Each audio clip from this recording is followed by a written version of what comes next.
मैं पार्वती हूँ। ये मेरी कहानी है। मेरी माँ, मेरे भाई और मेरी एक साधारण सी जिंदगी की कहानी।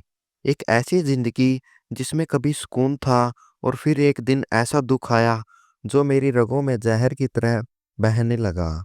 लेकिन उस दर्द से पहले सब कुछ बहुत शांत था। हम दो भाई बहन थे। भाई मुझसे बड़े थे और उनकी शादी हो चुकी थी। हमारा घर बहुत बड़ा नहीं था, लेकिन उसमें एक अजीब सी शांति थी। माँ सारा दिन घर सजाती रहती थी, भगवान से प्रार्थना करती थी कि हमारे घर पर कभी किसी की बुरी नजर न लगे।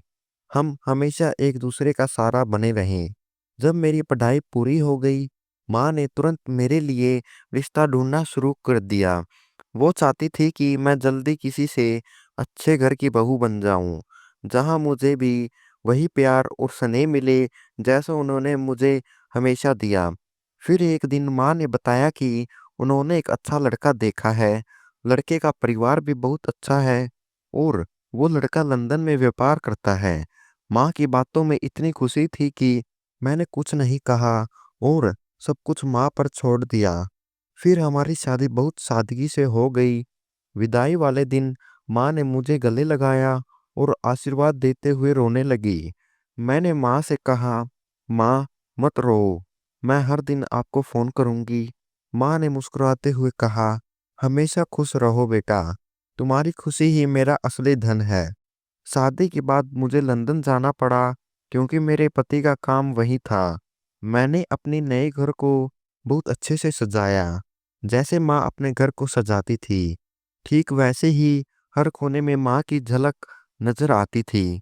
माँ की हर सीख मैंने अपने पति के साथ बांटी। मेरे पति ने कभी मुझे शिकायत करने का मौका नहीं दिया।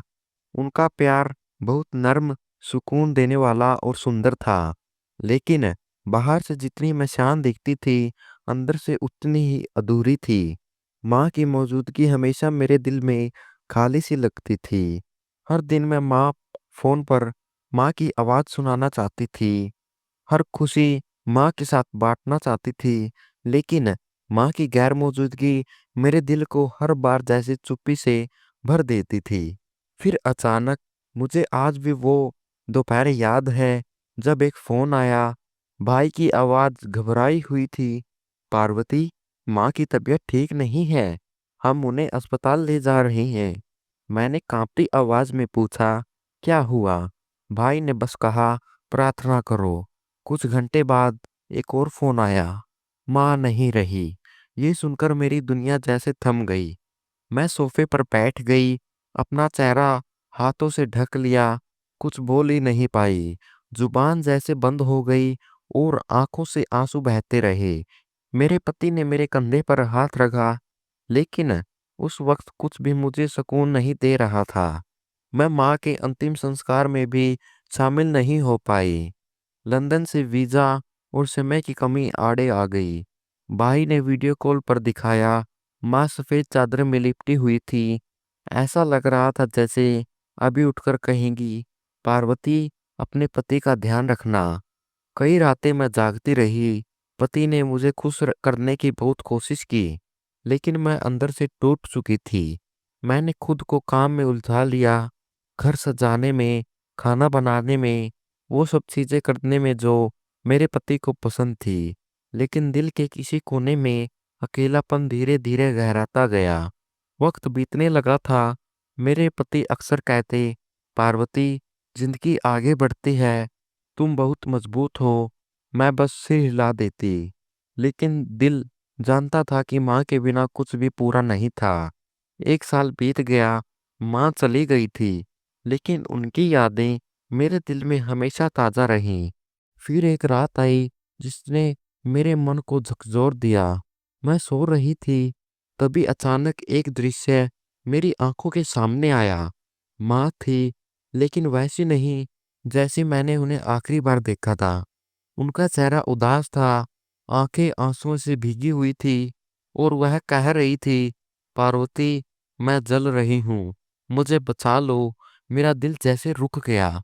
मैं चीख कर उठ बैठी, माथे पर पसीना था, दिल जोर जोर से धड़क रहा था। मेरे पति भी घबरा कर उठ बैठे, पार्वती, सब ठीक है? मैंने कुछ नहीं कहा, बस इतना बोली, एक सपना था। माँ आई थी और बहुत तकलीफ में थी। अगले दिन भी एक अजीब सी बेचैनी बनी रही। मैंने माँ की तस्वीर निकाली और देर तक उसे देखती रही, जैसे कुछ बाकी रह गया हो कहने को। मैंने खुद को समझाया कि शायद ये मेरा वहम है, माँ की जुदाई का दुख है, अंदर की थकान है। लेकिन भीतर से कोई कह रहा था, नहीं पार्वती, कुछ है, कोई चीख, कोई पुकार जो तूने सुनी है। लंदन आए हुए लगभग 1 साल हो गया था।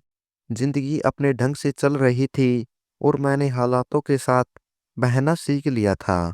मेरे पति सुबह ऑफिस चले जाते और मैं घर के कामों में व्यस्त रहती। मेरी बेटी अब 6 महीने की हो चुकी थी।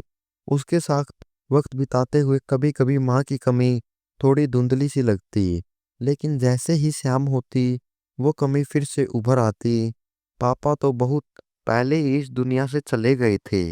जब हम छोटे थे माँ ही हमें पालती रहती थी और उन्होंने ही पापा की जगह भी निभाई। एक दिन जब मैं अलमारी साफ कर रही थी, मुझे माँ की दी हुई एक पुरानी डायरी मिली। माँ ने वो डायरी मेरे दहेज में रखी थी। मैंने उसे कभी खोला नहीं था। जब मैंने उसके पन्ने पलटे तो कुछ उपदेश लिखे हुए मिले। अगर तू माँ बने तो अपनी बेटी को अच्छी शिक्षा देना, अच्छे संस्कार देना, धर्म से जुड़ी बातें सिखाना, उससे दोस्ती रखना। मैं उन बातों को बार बार पढ़ती रही। मैंने अपनी बेटी को गोद में उठाया और मन ही मन माँ के लिए प्रार्थना की।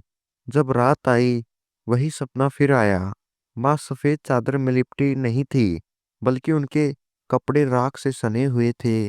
आंखों में डर था, होठों पर पुकार थी, पार्वती, बचा लो मुझे, मैं जल रही हूँ। एक चीख मेरे मुंह से निकल गई। मेरी नींद टूट गई। कमरे में अंधेरा था।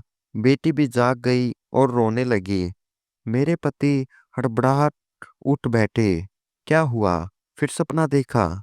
मैंने हाँ में सिर हिलाया, लेकिन कुछ कहा नहीं। पानी का एक गिलास पिया और बेटी को गोद में लेकर चुपचाप चुप कराने लगी। अगली सुबह मैंने खुद को संभालने की कोशिश की। मैं रसोई में खड़ी नाश्ता बना रही थी। तभी अचानक मेरा हाथ जल गया। मुझे ऐसा लगा जैसे चूल्हे की आग मुझे अजीब तरीके से घूर रही हो। ऐसा लगा मानो वही माँ जिन्हें मैंने सपने में देखा था अब मेरे आसपास भटक रही हो।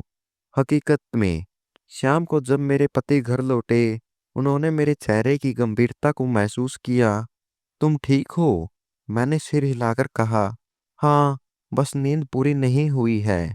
उन्होंने मेरा हाथ अपने हाथ में लिया और बोले, पार्वती, अगर तुम्हारे दिल में कुछ है तो बताओ, ऐसे चुप मत रहो। लेकिन मैं फिर भी चुप रही। मेरे दिल में बहुत से सवाल थे। माँ मेरे सपनों में इस हाल में क्यों आ रही है? वो क्या कहना चाह रही हैं? या क्या मैं ही ज्यादा सोच रही हूँ? फिर रात हो गई। मैं सोच रही थी कि शायद वो सपना यूं ही आ गया था, लेकिन ऐसा नहीं हुआ।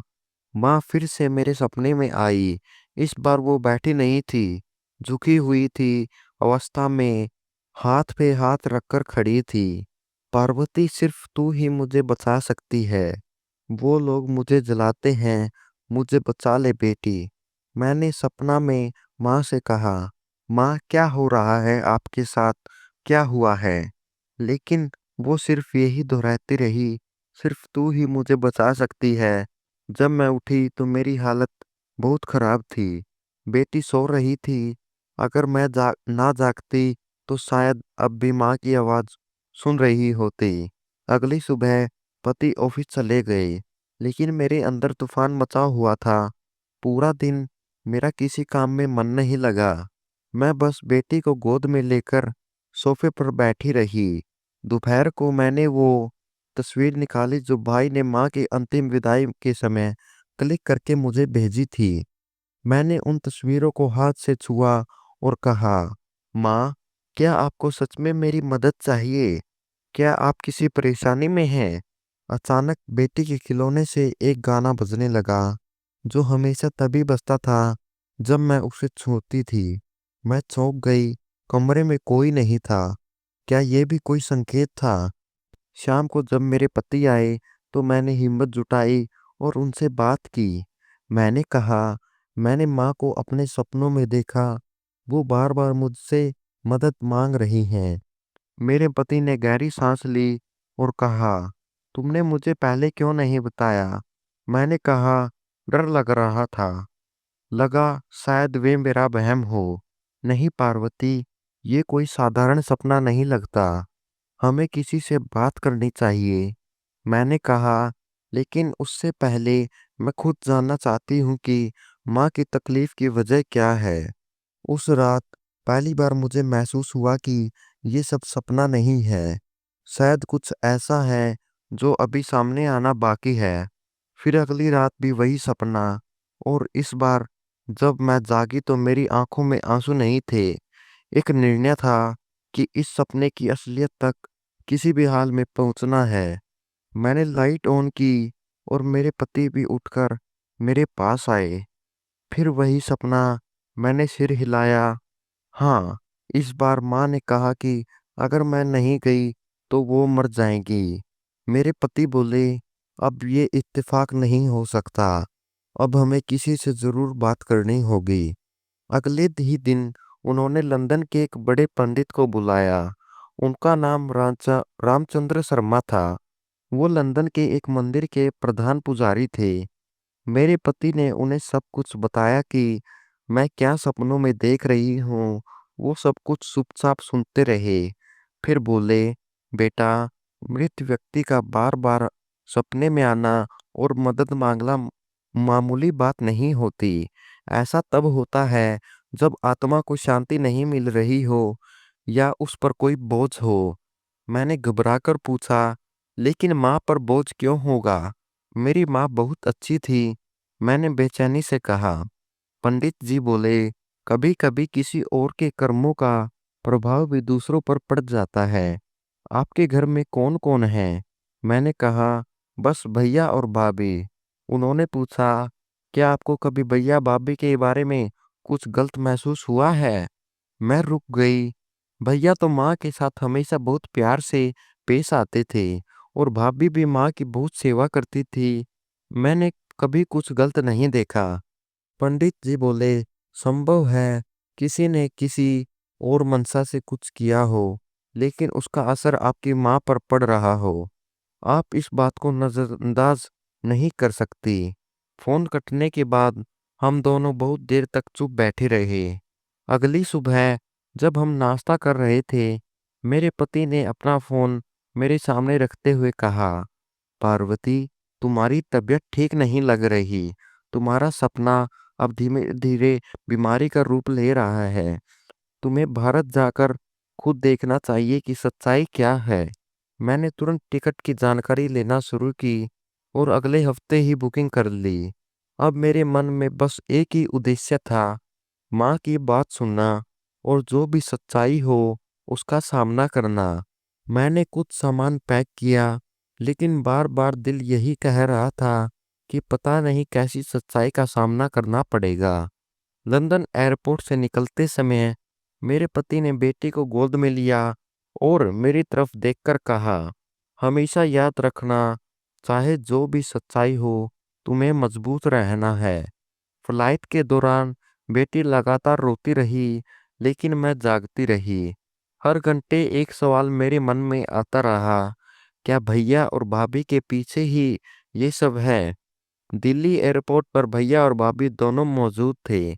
जैसे ही उन्होंने मुझे देखा, भाभी ने मुझे गले से लगा लिया।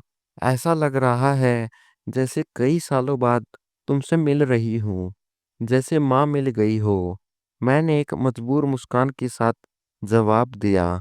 भाभी ने बेटी को गोद में लिया और कहा, ये तो एकदम माँ जैसी लगती है। कितनी प्यारी है। जब मैं कार में बैठी, भैया ने पूछा, सब ठीक है? अचानक आने का ख्याल कैसे आया? मैंने कहा, बस सोचा आप लोगों से मिल लूं और बेटी को नानी का घर दिखा दूं। घर आकर सब कुछ वैसा ही लगा जैसा छोड़कर गई थी। आंगन में वही छोटा सा आम का पेड़, बरामदे में माँ की प्लास्टिक की कुर्सी और रसोई में उनके हाथों के बनाए मसालों की खुशबू। भाभी ने मेरे लिए एक कमरा तैयार किया था और अलमारी में माँ की कुछ साड़ियाँ रखी थी।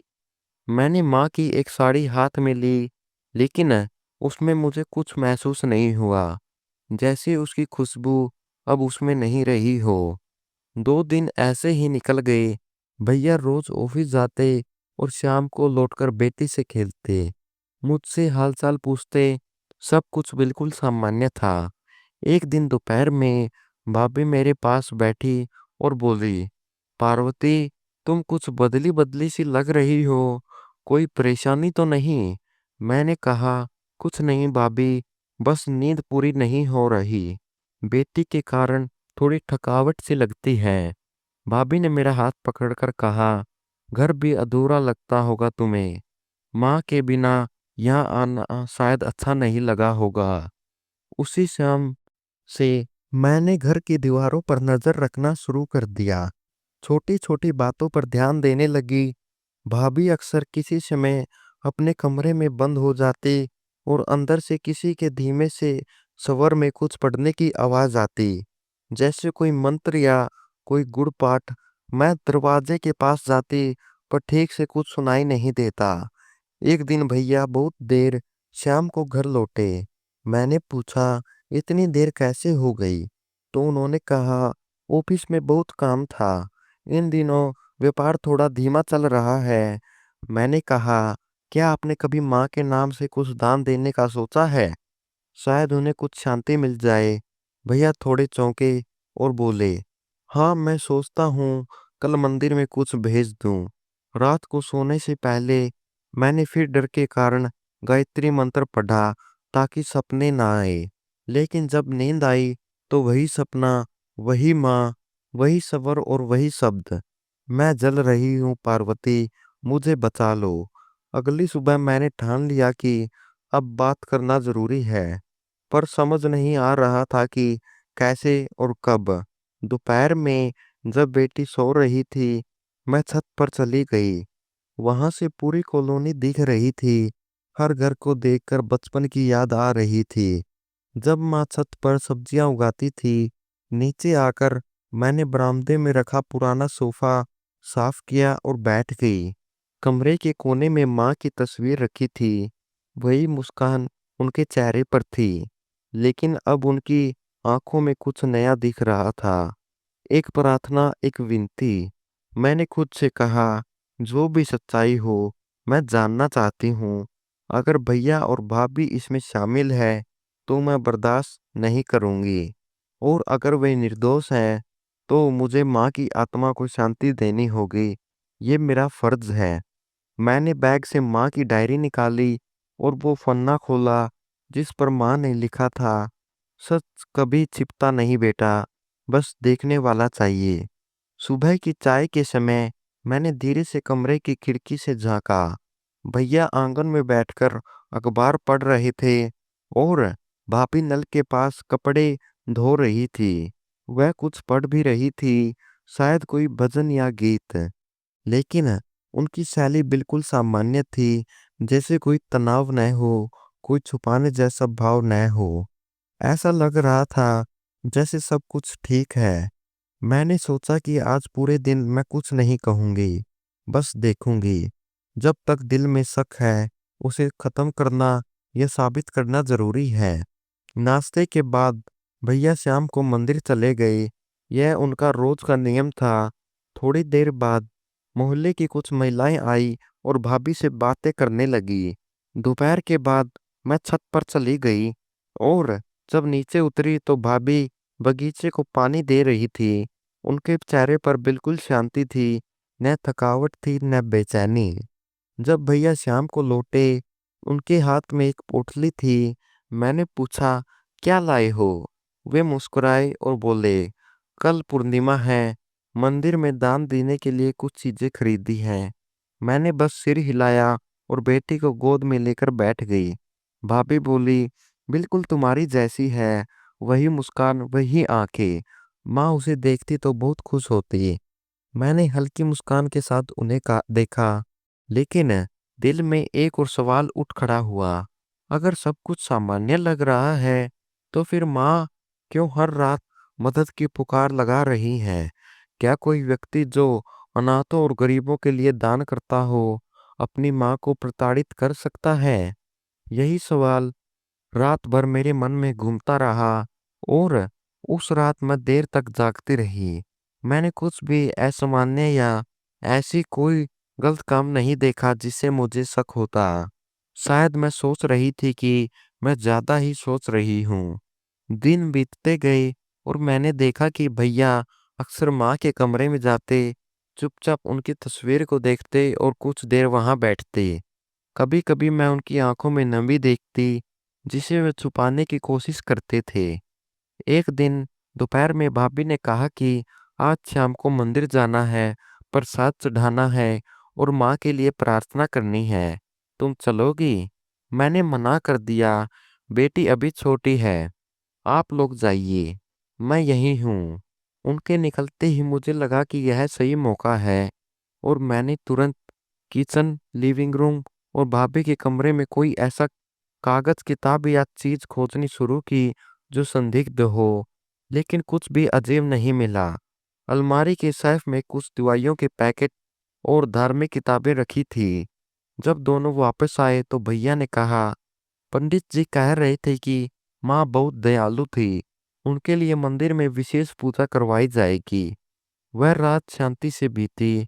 सुबह मैंने चाय बनाते समय सोचा कि शायद अब लौटने की तैयारी करनी चाहिए, क्योंकि 1 महीना पूरा होने वाला है और सपनों के अलावा मुझे ऐसा कुछ नहीं मिला जिस पर शक किया जा सके। मैंने खुद को समझाया कि जो भी मैं सपनों में देख रही हूँ, शायद वह मेरे अंदर की बेचैनी का ही प्रतिबिंब है। भैया भाभी का स्वभाव, उनकी जीवन शैली, सब यह प्रमाणित कर रहे हैं कि वे अच्छे लोग हैं। भैया नाश्ता कर रहे थे। मैंने कहा, मुझे लगता है कि अगले हफ्ते की फ्लाइट का टिकट बुक करवा देना चाहिए। लंदन में भी बहुत काम अटका है। बेटी को भी अब आराम की जरूरत है। भैया एक पल के लिए रुके, मेरी तरफ देखा और बोले, ये तुम्हारी मर्जी है, पर अगर चाहो तो और रुक सकते हो। मैंने कहा, हाँ, पर अब वहाँ भी कुछ जिम्मेदारियां हैं। दोपहर में भाभी मोहल्ले के 2 बच्चों को पढ़ा रही थी। मैं बेटी को झूला झुला रही थी। कुछ समय बाद वे बच्चे चले गए। मैंने भाभी से कहा, आप बहुत अच्छी हो, बच्चों को इतना प्यार देती हो। हर किसी के बस की बात नहीं होती। उन्होंने कहा, ये सब मैंने माँ जी से सीखा है। वे कहती थी कि अपनी अच्छाई को अपनी आदत बना लो, वरना इंसान को खुद ही नहीं पता चलता कि कब उसका दिल सख्त हो जाता है। उनका यह उत्तर सुनकर मेरे दिल को शांति मिली। अगर अच्छा व्यवहार सचमुच उनकी आदत है, तो शक की कोई गुंजाइश नहीं बचती। उसी शाम मैं कमरे में बैठी रिटर्न फ्लाइट का शेड्यूल देख रही थी। फ्लाइट अगले हफ्ते की थी। मैंने तुरंत टिकट बुक करवा लिया और अपने पति को भी बताया। उन्होंने कहा, अब तुम्हारा दिल संतुष्ट है? मैंने कहा, हाँ, लगता है जो भी मैं देख रही थी वो शायद मेरे मन में बोझ का असर है। अब भैया और भाभी पर शक करने का कोई कारण नहीं है। मेरे पति ने कहा, बस खुश रहो। अगले दिन मैं माँ के कमरे में गई। उनकी तस्वीर के सामने बैठी रही। दिल में एक अजीब सी थकावट थी, जैसे कोई लंबी यात्रा पूरी हो गई हो। मैंने अपनी आंखें बंद की और माँ को याद किया। मैंने कहा, जो कुछ भी किया तुम्हारी आत्मा की शांति के लिए किया। अगर तुम मुझसे खुश हो तो एक बार सपने में आकर बता दो। उसी रात भैया ड्राइंग रूम में बैठे थे और उन्होंने पुराने फोटो निकाल लिए। हम सब साथ बैठकर एल्बम देखने लगे। माँ की तस्वीरें, उनकी जवानी की, पुरानी दिवाली, होली की, और वह दिन जब माँ को अंतिम विदाई दी जा रही थी। भैया की आंखों से आंसू निकल पड़े जब उन्होंने तस्वीर देखी, जिससे माँ एक बड़े मंदिर के बाहर खड़ी थी। उन्होंने कहा, मैं ये दिन कभी नहीं भूल सकता। माँ ने कहा, बेटा, कभी किसी का दिल मत दुखाना। मैंने कहा, वो बातें आज भी हमारे साथ हैं। तस्वीरों को देखते देखते रात हो गई। सब लोग अपने अपने कमरों में चले गए। मैंने बेटी को सुला दिया और खुद भी लेट गई। लेकिन नींद आंखों से कोसों दूर थी। दिल को अब थोड़ी शांति मिल रही थी, लेकिन कोई अधूरा सवाल अब भी अंदर घूम रहा था। रात के लगभग 2 बजे मेरी आंख अचानक खुल गई। कमरा शांत था। बेटी गहरी नींद में थी। मैंने घड़ी देखी, फिर कमरे से बाहर निकलकर आंगन में आई और सामने लगे पेड़ को देखा। हवा बिल्कुल नहीं चल रही थी, लेकिन पेड़ की डालियां हल्के हल्के हिल रही थी, जैसे कोई उन्हें धीरे धीरे छू रहा हो। मैं वापस कमरे में आई, बिस्तर पर लेटी और आंखें बंद की। फिर वही सपना। माँ इस बार न चीखी न शिकायत, बस जमीन पर बैठी रही, मुझे देख रही थी। उनकी आंखों में एक सवाल था, जैसे जुबान बंद हो। कुछ कहूँ माँ, मैंने सपने में कहा। उन्होंने धीरे से कहा, तुम्हारे जाने की बात वक्त आ गया है, लेकिन सच अभी बाकी है। मेरी सांसें थम गई। कौन सा सच? माँ ने बस एक चीज की ओर इशारा किया, कमरे का फोन। लेकिन सपना वहीं टूट गया। जब आंख खुली तो छाती भारी थी और दिल बेचैन। मैंने पानी पिया और बाहर निकल आई। सूरज निकलने ही वाला था, लेकिन दिल की अंधकार और सुबह की रोशनी में भी कम नहीं हुआ। अगर सब कुछ ठीक था, अगर भैया भाभी वास्तव में वैसे ही थे जैसे मैं देख रही थी, तो माँ ने सपने में उस कमरे की ओर क्यों इशारा किया? और क्या क्यों कहा कि सच अभी बाकी है? दिल ने कहा कि कभी कभी शांति भी एक धोखा होती है। मैंने तय किया कि लौटने से पहले सब कुछ एक बार फिर से ध्यान से देखूंगी। हर नज़र, हर हरकत, और खास तौर पर वो कमरा। मैंने माँ के कमरे में समय बिताने का निश्चय किया। दोपहर हो चुकी थी, बेटी भी सो रही थी। मैं आंगन की ओर देखने लगी, तभी मेरी नज़र भाभी के कमरे के दरवाजे पर पड़ी। दरवाजा बहुत धीरे से खुला और एक औरत बाहर निकली, काली चादर में लिपटी हुई। चारों ओर सन्नाटा था। उसका सिर सिर झुका हुआ था। चप्पल की भी कोई आवाज नहीं आ रही थी। मैं पल भर को रुकी। वह तेजी से मुख्य गेट से बाहर निकल गई। मैं तुरंत दरवाजे तक गई। बाहर की सड़क सुनसान और शांत थी। मैं वापस अंदर आई और पूछा, कोई आया था क्या? अचानक चला गया। भाभी मेरी तरफ मुड़ी और चौंक गई। फिर बोली, नहीं, कोई नहीं आया। मैंने कहा, मैंने किसी को जाते देखा, काली चादर में, तुम्हारे कमरे से निकली थी। भाभी के चेहरे पर एक हल्की सी परछाई आई, फिर तुरंत खुद को संभाल लिया। हो सकता है आपने किसी और को देखा हो, यहाँ कोई नहीं आया। मैंने वहीं पर बात खत्म कर दी, लेकिन मेरे दिल में कुछ हलचल हुई थी। शाम को जब भैया ऑफिस से आए, तो मैंने उनसे कुछ नहीं कहा। मैंने सोचा कि अगर कोई मेहमान आया था तो उससे बात करने की जरूरत नहीं थी। लेकिन सवाल ये जरूर था कि वो औरत आई क्यों, और फिर भाभी ने मना क्यों किया। अगले दिन सुबह सुबह उठकर मैंने माँ का कमरा साफ किया।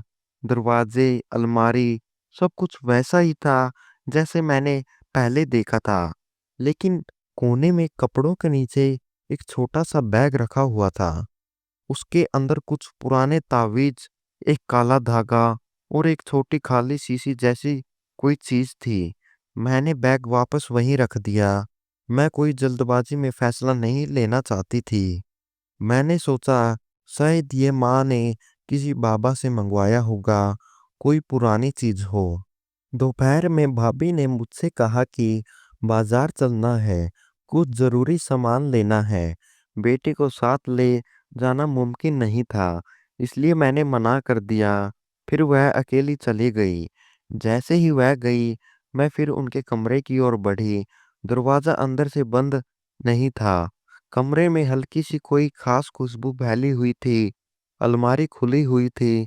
अंदर कुछ पुरानी किताबें और एक लाल फाइल रखी हुई थी। जब मैंने फाइल खोली तो उसमें कुछ नक्शे और व्यक्ति की तस्वीर चिपकी हुई थी। उस तस्वीर पर तारीख लिखी थी, 28 फरवरी। मैंने तस्वीर ध्यान से देखी वो आदमी मुझे जाना-पहचाना नहीं लगा। शायद कोई बाबा या साधु रहा होगा।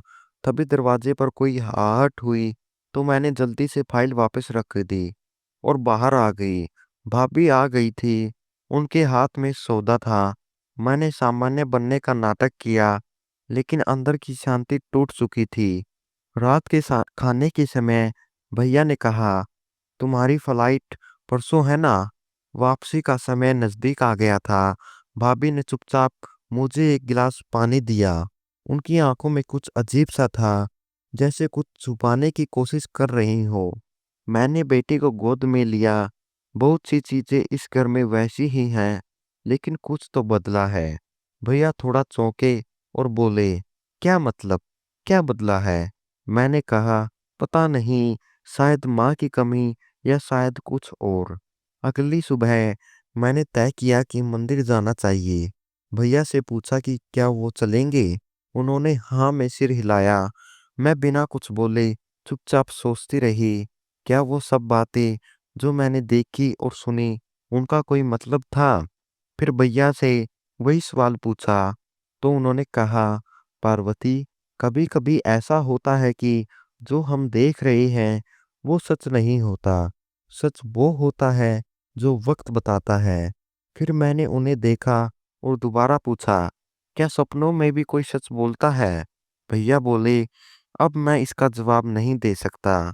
घर लौटकर मैंने बेटी को सुलाया और पैकिंग शुरू कर दी। सब कुछ सहेज लिया। पासपोर्ट, बेटी के कपड़े, दवाइयाँ, सब बैग में रख लिया। भैया ने कहा कि वो खुद मुझे एयरपोर्ट छोड़ेंगे। भाभी ने मेरे लिए मुरब्बा और देसी घी भी तैयार किया था। सब कुछ सामान्य था, लेकिन उस काले चद्दर वाली औरत की तस्वीर और वो लाल फाइल बार बार मेरे जहन में घूम रही थी। मैं रात को जल्दी सोना चाहती थी ताकि सुबह ताज़ा रह सकूं, लेकिन जैसे ही आंखें बंद की, फिर वही सपना। एक इस बार माँ शांत थी, लेकिन चेहरा भस्म से सना हुआ, बाल बिखरे हुए, आंखें सूजी हुई, जमीन पर बैठी थी। उनकी सांसें धीमे हो रही थी। पार्वती, तुम मुझे ऐसे छोड़ दोगी? मैंने सपने में उनका हाथ पकड़ने की कोशिश की। नहीं माँ, मैं तो सिर्फ तुम्हारे लिए यहाँ आई थी। मैंने माँ से कहा, मैं सब जानना चाहती हूँ। बताओ माँ, क्या हुआ था? लेकिन माँ ने मेरे हाथ झटक दिए। तू बस देखती रही और चली गई। तूने मेरे लिए कुछ नहीं किया। उस पल सपने में माँ के पीछे एक साया आया, काले कपड़ों में लिपटा हुआ, जो धीरे धीरे उनके चारों ओर घूम रहा था।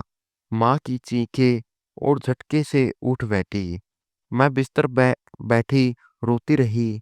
बेटी मेरे पास ही सो रही थी। कमरे में पूरी तरह से सन्नाटा था, लेकिन मेरे भीतर तूफान मचा हुआ था। मैंने दरवाजा बंद किया और छत की ओर चढ़ गई। कुछ समय तक चुपचाप वहां खड़ी रही। कहीं दूर से कुत्ते की भौंकने की आवाज आ रही थी। बाकी सारा माहौल बेजान था। फिर मेरी नजर छत के कोने में रखी पानी की टंकी पर गई। पता नहीं क्यों मुझे वहां जाने का मन हुआ। जब मैं उसके पास पहुंची, तो अचानक ऐसा लगा जैसे उसके अंदर से कुछ सुनाई दे रहा हो, जैसे कोई अंदर कुछ पढ़ रहा हो। मैं बहुत डर गई।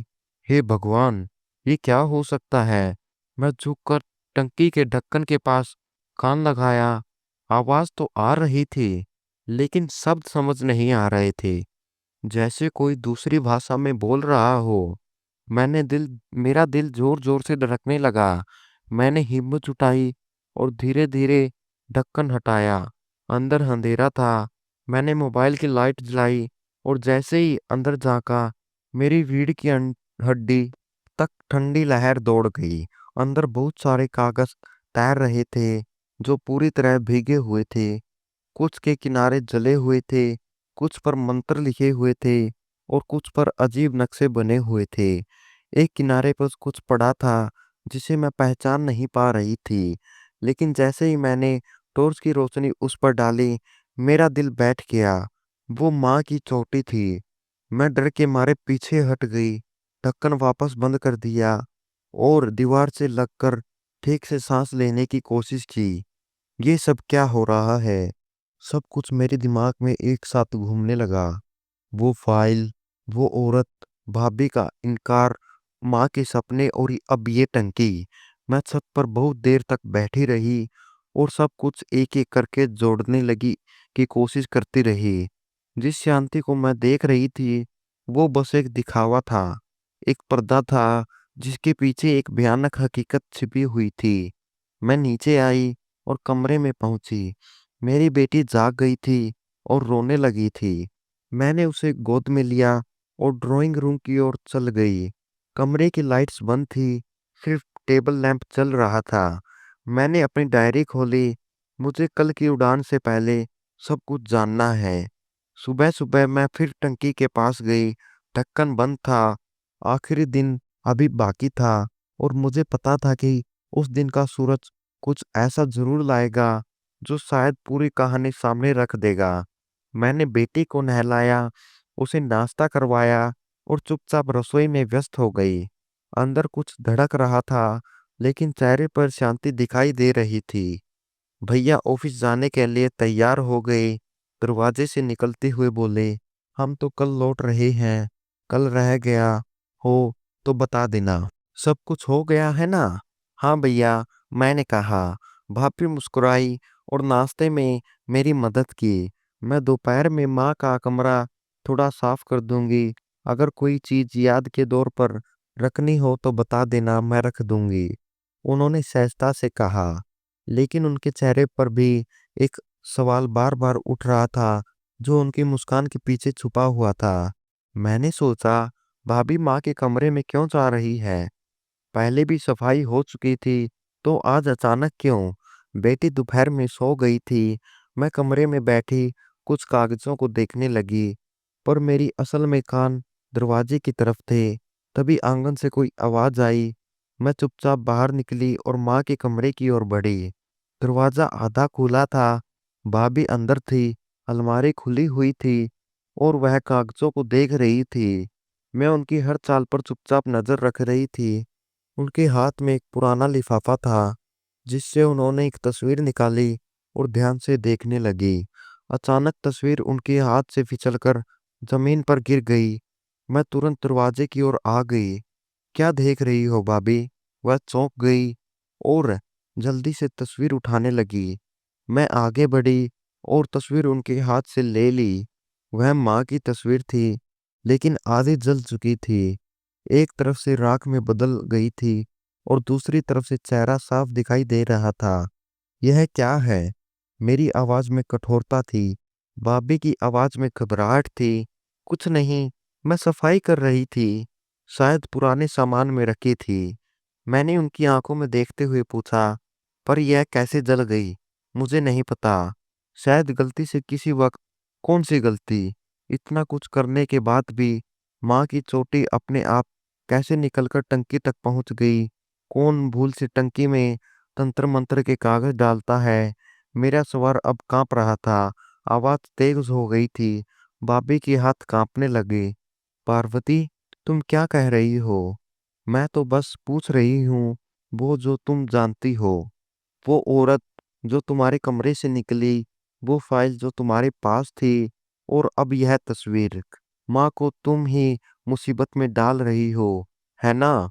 वह कुछ कहने ही वाली थी कि पीछे से भैया की आवाज आई। यह क्या हो रहा है? मैंने माँ की जली हुई तस्वीर उन्हें दिखा दी। अब तुम बताओ, यह सब क्या है? भैया ने तस्वीर देखी और ऐसा लगा जैसे जमीन उनके नीचे से खिसक गई हो। वह लंबे समय तक तस्वीर को देखते रहे। मैंने कहा, मैं जाऊंगी, पर इस बार कुछ भी छुपा नहीं रहना चाहिए। मैं सब कुछ जानकर जाऊंगी। भाभी की आंखों से आंसू बहने लगे। वह कुछ कहना चाहती थी, पर उनकी जबान बंद थी। अब वह सब कुछ सुनना चाहती हूँ जो तुम दोनों छुपा रहे हो। मेरी माँ ने मुझे बुलाया है, वह चैन से नहीं है। अगर यह सब तुम्हारे किए का नतीजा है तो आज से पर्दा उठाना ही पड़ेगा। मैं वापस अपने कमरे में आई और दरवाजा बंद कर लिया। मैं अंदर बैठी और अपने हाथ में तस्वीर को देखने लगी। उसकी जली हुई किनारियां मुझसे कुछ कह रही थी। अगला दिन वापसी का था। मैंने तस्वीर बैग में रख ली। नाश्ते के बाद मैंने भैया और भाभी दोनों को माँ के कमरे में बुलाया, दरवाजा बंद किया और चुपचाप उनकी ओर देखा। भैया सोफे पर बैठे थे और भाभी उनके बगल में। मैंने दराज से एक तस्वीर निकाली और उनके सामने रख दी। अब मामला खत्म होना चाहिए। मुझे सब पता है, टंकी में क्या है, यह तस्वीर क्यों जल गई है और मैं सपनों में माँ को क्यों कहती देखती हूँ।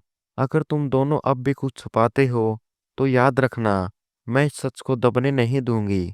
भैया भाभी को हैरानी से देखते रहे। फिर भैया ने मुझसे कहा, पार्वती, तुम्हें कुछ गलतफहमी हो गई है। मैंने खुद तुम्हारी भाभी से पूछा है, पर वह कह रही है कि ये सब झूठा आरोप है। ये सपने तुम्हारे भ्रम हो सकते हैं। मैंने चिल्लाकर कहा, माँ की चोटी भी मेरे भ्रम का हिस्सा है। वो काली चद्दर में औरत, ये सब क्या है? भाभी धीरे से बोली, वो टंकी कब खोली? मैंने कहा, इससे तुम्हें क्या लेना देना? कमरे में सन्नाटा छा गया। भाभी का चेहरा पीला पड़ गया। भैया भी हैरान खड़े थे। यह सुनकर वे दोनों छत पर गए और शायद उन्होंने वही देखा जो मैंने देखा था। जब वे वापस आए तो उनके चेहरे उदास थे। मैंने कहा, माँ ने तुम्हें बड़ी मुश्किल, मेहनत और सम्मान से पाला और तुम लोगों ने उसका चैन छीन लिया। भाभी ने तुरंत कहा, मैंने ये सब तुम्हारे बच्चों के लिए किया। एक भावुकता की लहर मेरे शरीर में दौड़ी। फिर मैंने पूछा, तुमने भाभी के साथ क्या किया? आवाज में डर था। दरअसल माँ ने मुझे एक बहुत अच्छे बाबा के बारे में बताया था। वह बहुत चमत्कारी था। उसने कहा था कि उसके पास कुछ ऐसे मंत्रों की शक्ति है जिससे मेरी बांस गोदी बढ़ जाएगी। शुरू में मैं तैयार नहीं थी, पर मजबूर हो गई। हम पिछले 10 सालों से बच्चे की दुआ कर रहे हैं। हर दरवाजा खटखटाया, दवाइयाँ ली, पूजा की, सब किया, कुछ नहीं हुआ। जब हम उस बाबा के पास गए, उसने कहा कि यह सब सामान्य प्रार्थनाओं से संभव नहीं है, तुम्हें कुछ खास करना होगा। इसलिए मैं मजबूर थी। पहले मैंने अपने भाई को बताने का सोचा, पर मैं डर गई। इसलिए अकेले ही ये सब करने का फैसला लिया। मैंने गुस्से में पूछा, क्या खास? भाभी ने कहा भाभी ने कहा कि जो औरत इस दुनिया से चली गई हो और बहुत अच्छी हो, उसका पहला बच्चा बेटा होगा। उसकी अंतिम क्रियाओं से पहले उसकी कोई ऐसी अंग जिसे मैं मंत्र पढ़ सकूं ले लो और सही समय पर जलाकर पानी में डालो और उस पानी से स्नान करो। उस पानी में उस औरत के बाल होने चाहिए। मेरे कानों में सिरन सी उठ गई। मैं उठी और खड़ी हो गई। भैया चुपचाप बैठे थे। ऐसा लग रहा था जैसे वे अपनी पत्नी के साथ थे। मैं बेहोश हो गई और बोली, क्या तुमने उस औरत को अपनी माँ के रूप में देखा है, जिसने तुम्हें बेटे की तरह रखा, जिसने तुम्हारे पति को अच्छा बनाया और तुमने उसी माँ के बाल काटे? भाभी मेरी ओर आई। मैंने ये सब अकेले नहीं किया, मैं मजबूर थी। यही एक रास्ता बचा था, क्योंकि मैं टूट चुकी थी। वह रोने लगी। मैंने सोचा था कि ये सब कुछ दिनों के लिए करेंगे और फिर खत्म कर देंगे, पर माँ जी सपनों में आने लगी और डर के मारे मैंने ये सब बंद कर दिया और चीजें छुपा दी। मैंने सोचा कि माँ जी की तस्वीर जलाने से शायद ऐसे सपने बंद हो जाएं। मैंने भैया को देखा, वह पत्थर बन गए थे। मैंने भैया से कहा, तुम मंदिर जाओ, पूजा करो। तुम्हारे दिल ने कभी ये नहीं रोका कि तुम किसी मृत औरत के साथ ऐसा कर रहे हो? भाभी बोली, मैं दोषी हूँ, मुझे माफ कर दो पार्वती। मैंने माँ को तुम्हारे माफी मांगने से क्या होता है? अब तुम्हें भगवान से माफी मांगनी चाहिए। भाभी की सिसकने की आवाज आ रही थी। मैंने गहरी सांस ली और कमरे से बाहर आ गई। कुछ समय बाद भैया कमरे में आए। उनकी आंखें लाल थी। मैंने भैया से पूछा, भैया, याद है माँ क्या कहती थी कि भगवान हम सबको परखता है? भैया ने सिर झुका लिया। हाँ, और वह भी कहती थी कि बच्चों को आना भगवान की मर्जी है, उसे जबरदस्ती कोई नहीं ले सकता। पर मुझे नहीं पता था कि तुम्हारी भाभी कब उस सही रास्ते से भटक गई जो माँ ने सिखाया था। मैंने कहा, भाभी ने माँ की आत्मा को चोट पहुंचाई है। भैया ने खुद को कोसना शुरू कर दिया। मैं उस पर इतनी अंधविश्वास से भरोसा करता था कि कभी शक नहीं किया। वह हर रोज मेरे सामने मंदिर जाती थी, पूजा करती थी, सबको अच्छी बातें सिखाती थी। लेकिन पता नहीं था कब वह इतनी गिर गई, कब उसका विश्वास इतना कमजोर हो गया। उसी वक्त भाभी आई और बोली, पार्वती, मुझे माफ कर दो। मुझे नहीं पता था कि ऐसा करने से मैं यहाँ तक पहुँच जाऊंगी। मैं ये सब केवल बच्चों के लिए कर रही थी।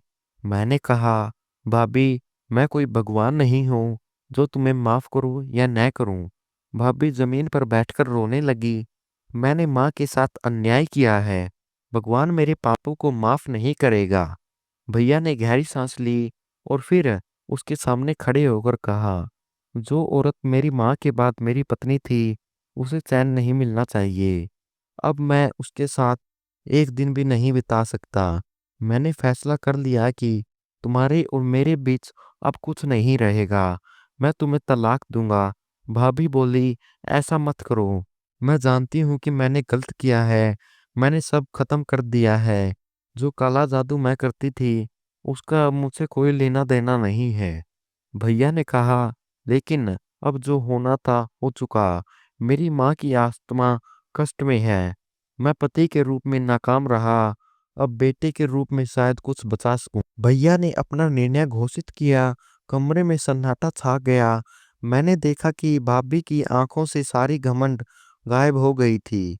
मैं उसके पास गई और कहा, अब तुम भगवान से माफी मांगो। वह मुझे देखकर बोली, तुम क्या सोचती हो? क्या भगवान मुझे माफ करेगा?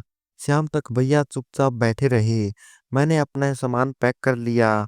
मैंने अगले दिन के लिए फ्लाइट बुक की थी, लेकिन मेरा दिल पहले से ही पैक हो चुका था।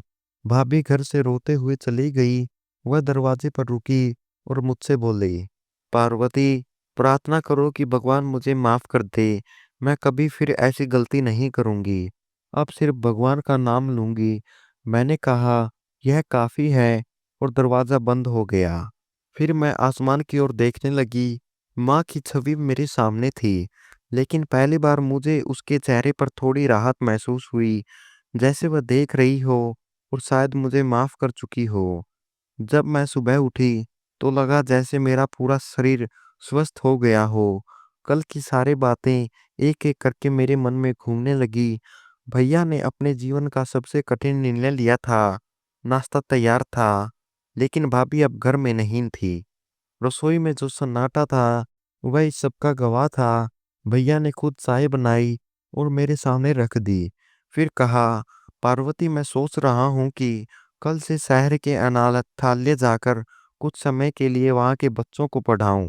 शायद इससे मेरा दर्द थोड़ा कम हो जाए। मैंने कहा, जो तुम्हें सही लगे वही करो।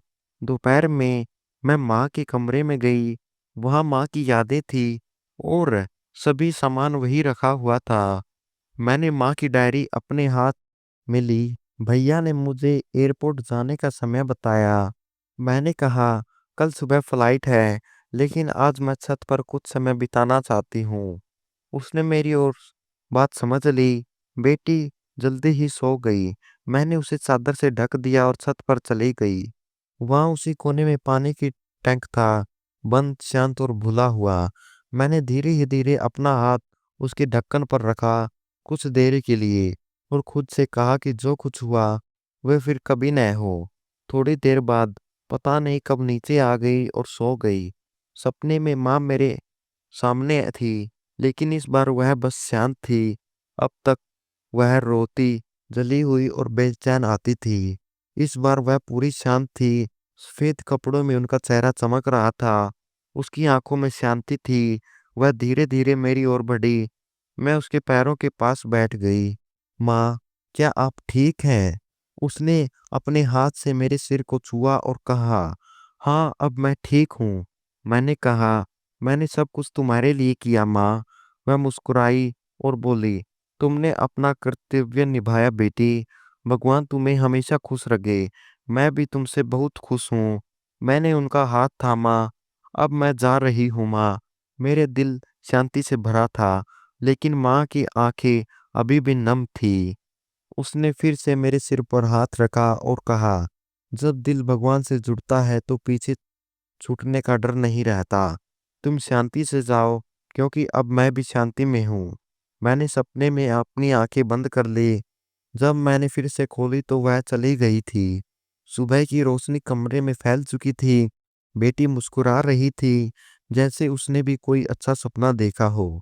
मैंने उसे शांति से गले लगाया और सोचा कि माँ को शांति मिल गई है और अब मैं भी शांति के पास साथ वापस जा सकती हूँ। उन आशीर्वादों के साथ जो एक माँ ने अपनी बेटी को दुनिया छोड़कर देते हुए दिए।